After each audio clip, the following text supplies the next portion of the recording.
Kristo. Yun. Ano? Aray! No.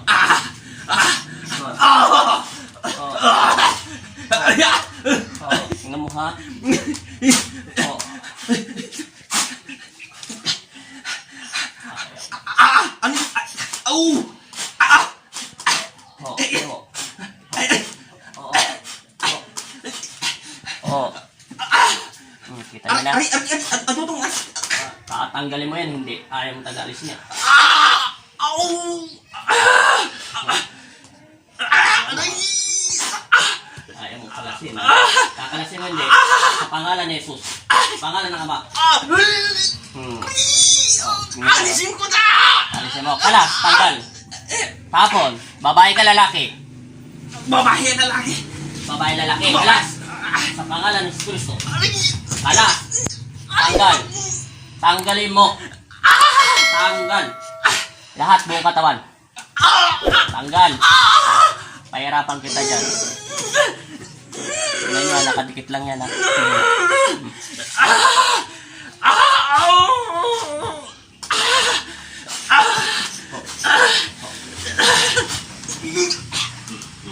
Sige, kalas.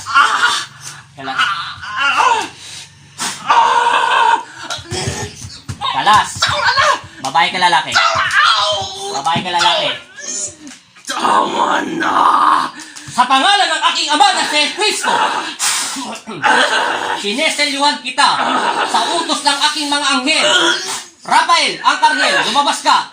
Ela, Iya, tinatawag kita bilang instrumento ng Panginoon Kristo. Bumaba ka, galing langit. Selyuhan ko at tusukin ang kanyang mga puso. Salbahe. Sige, kalas. Hindi ko na kailangan magpakilala sa inyo kung sino ako.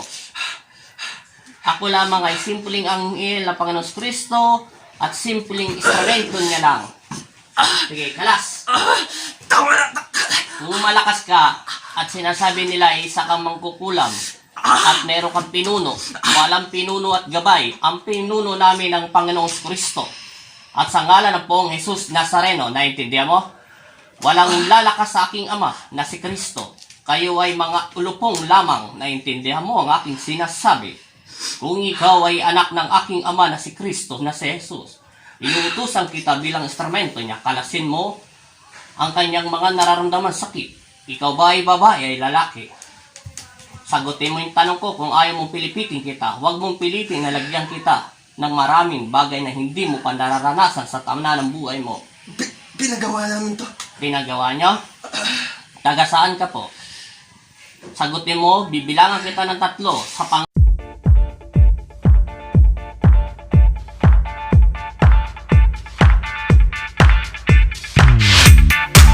Tanggalin mo lahat.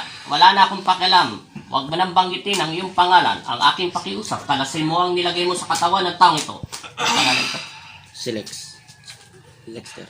Lexter. Tanggalin mo ang lahat ng nilagay mo kay Lexter. Kalas. Kalasin mo. Ano bang ginawa mo sa kanya? Bakit sumasakit ang kanya mga tenga? Anong nilagay mo sa loob ng katawan niya? Amin. Pinagawa nga. Kalasin mo.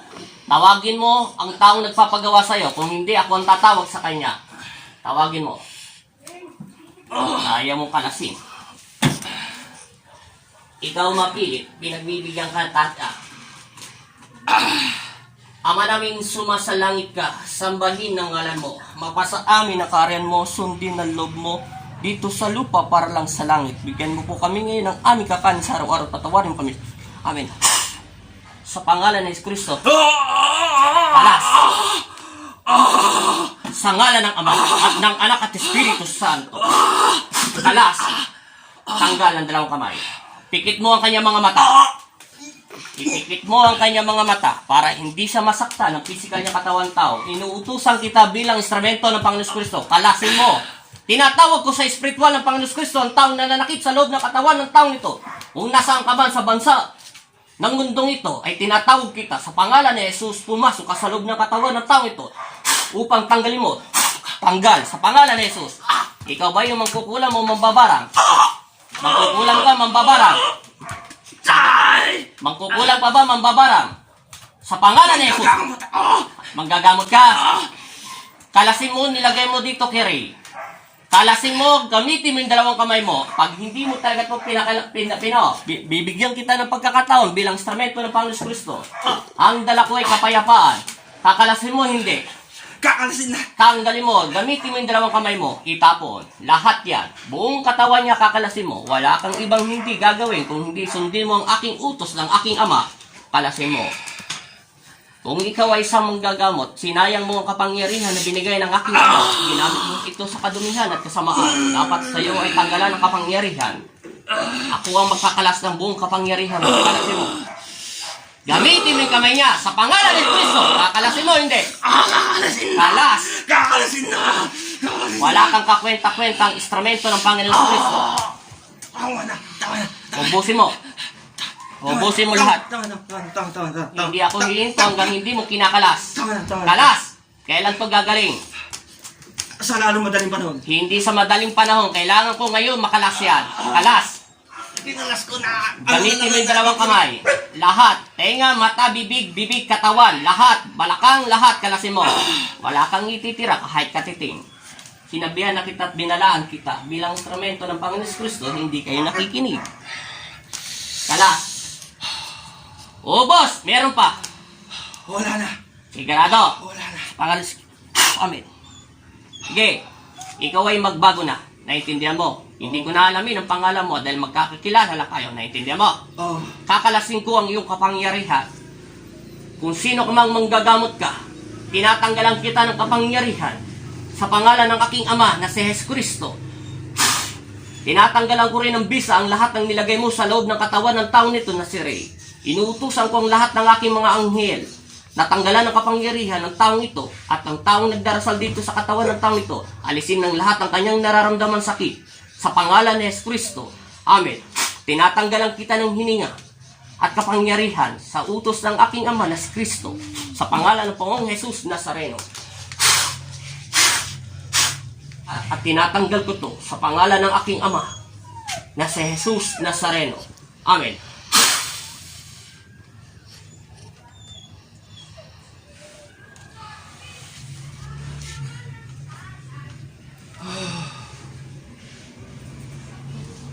Ano?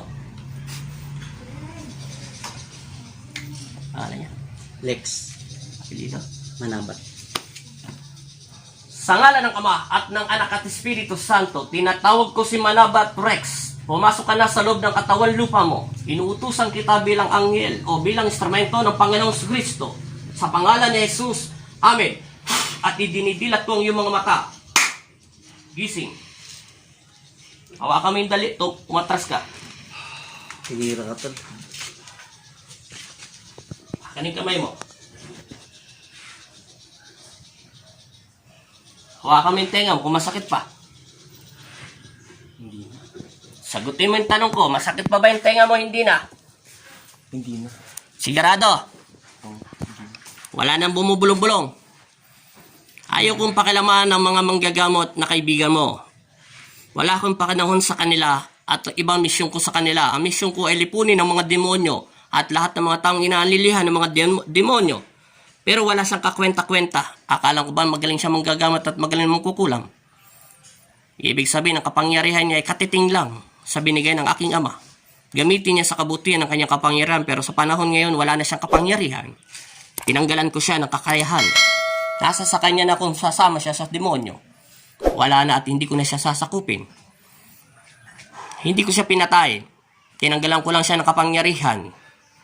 Hindi ko utos ng aking ama na patayin ko siya dahil siya ay instrumento pa rin ng Panginoon Kristo. Nalulong lang siya sa kasamaan. Tumayo ka at suot mo yung mga tsinelas mo. At tumalong ka kasi sabi mo kanina hindi ka makatulong dahil masakit ang tenga mo. Tumalong ka ng malakas. Sabi mo in Jesus name. Igalaw mo in Jesus name. In Jesus' name. O galaw mo yung leg mo. Tumunog na. Ang aking ama lamang ang gumagabay sa akin. Walang sino man taong gagabay sa akin kundi ang Diyos ko lamang na Panginoon nating lahat. Ang mga anghel ko lang ang pangalawa kong gabay na binigay ng Diyos sa akin. Sila lang ang mga gabay ko. Paniwalang kaibigan mo, titirahin ka pa. Anong tanong ko sa'yo? Muna, wala akong pakalam doon sa kaibigan mo. Nasaan ang diwa at espiritu mo? May nakita ka ba liwanag o madilim? Liwanag na. Anong liwanag nakita mo? Flashlight, etc. etc. Bahala ka. Sa langit. Nasa langit ka? Paano ka napunta sa langit? Paano mo masasabi ang langit? Marami na akong narinig na kwentong ganyan. Anong langit? Ulap, etc. Sino ba nakita mo? Di, liwanag lang ang nakita ko kanina. Liwanag sa langit na gano'n. Nasa ulap ka lang. Ibig sabihin, nandun ka pa lang sa ulap, di ka makakarating sa langit. Patay lang ang makakarating doon. Masakit pa ba yung tenga mo? Nawala na lahat. Oh, kanina parang mayroong ano rito, hindi ko alam kung ano yun eh. Ano yon? Para siyang... Isa siyang alupihan, nilagay sa yung tenga. Nakita ko siya kanina, gumagapang. Parang ganun nga eh, nakaganon siya rito eh. Para siyang alupi. Pero alupihan talaga siya, hindi parang alupihan. Hindi naman siya linta, pero alupihan ang nakita ko. Pero mawawala lahat yan. Pakihawak mo to. Ganun pala. Huwag mong tatakpan yung ano. Huwag mong pipindot niya, mapipindot mo. Saglit lang. Tupay! Eto pala, wag na. Wag na. Umupo ka. Relax mo lang. Wag na. Start mo lang katawan mo. Ano po? Wag na. Tinanggal ko lang yung mga nilagay niya. Relax. Bila. Ayo.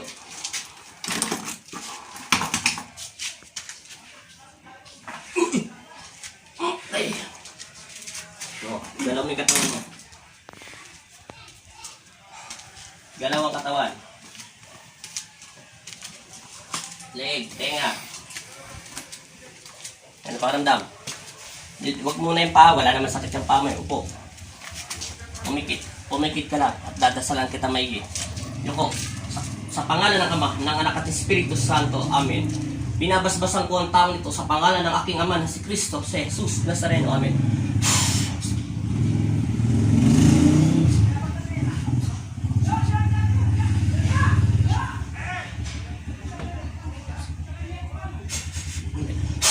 O, di pa pa lang yun, nakakaramdam siya ng takot.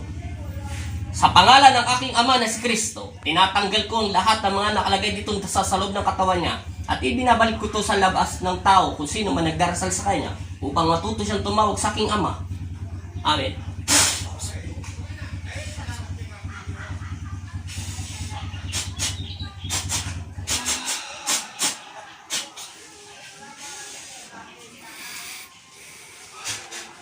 Dilat. Sabi mo in Jesus' name. In Jesus' name. No, galaw mo ulit yung leg mo kung nawala na yung sakit ng todo lahat. Wala na. Wala na yan. Ano sigurado wala na sakit? Sigurado wala na sakit? Hindi na dito may gumagapang sa yung, parang, basta alupihan yun eh. Nakita ko marami mga galamay. Parang kakaibang alupihan. Parang galing siya sa, parang garapon na, basta garapon. Tapos may makita ko ng may mga parang mga bulok-bulok na kahoy ba yun? Parang inalagaan. Parang ganun. Parang siyang inalagaan sa isang garapon. Yun lang. Pero, ang aking sinasabi, katotohanan at pawang katotohanan lamang. Depende yun sa kakayahan ng manggagamot. Sigurado na. Wala na sakit. Wala nang bumubulong sa tenga mo. Wala na. Sigurado. Ano masasabi mo sa Panginoon Kristo? Teka lang pala. Panginoon Kristo. Siya lang dapat ang tawagan. Tama. Ang Diyos lamang ang ating makapangyarihan sa lahat. Sila ay mga nilalang lang ng tao. Sigurado, wala nang gumagapang ditong alupihan? Wala na, wala na. Wala ka na nararamdaman hanggang tenga mo? Hanggang dito sa may leg? Wala na. Parang kanina, kakaiba. Kakaiba yun. Pero ngayon, wala na. Wala, magaan na. Magang na. Magaan na. Maraming salamat sa iyo, kuya. At lagi ka magdasal sa Diyos. Kita mo, kung gagamutin ka, tinignan yung daliri mo. Sasabihin, wala. Wala. Di ba, pantay na pantay yung guhit? Sinabi nila, ang daliri mo ay pantay na pantay. Di ba yan, kita mo, pantay na pantay. Pero, magtataka ka, ang galing magtanggal ng mong gagamot mo, no? Pero sa planta ng Diyos, kahit magaling pa siya, wala tatalo sa Panginoon Kristo. Maraming salamat sa iyo. Maraming salamat. Makakatulog ka na. Pagdating mo sa bahay, magpalit ka ng damit. Lahat yan, pati brief. Buhusan mo ng tubig. Yun lang. Salamat. Salamat.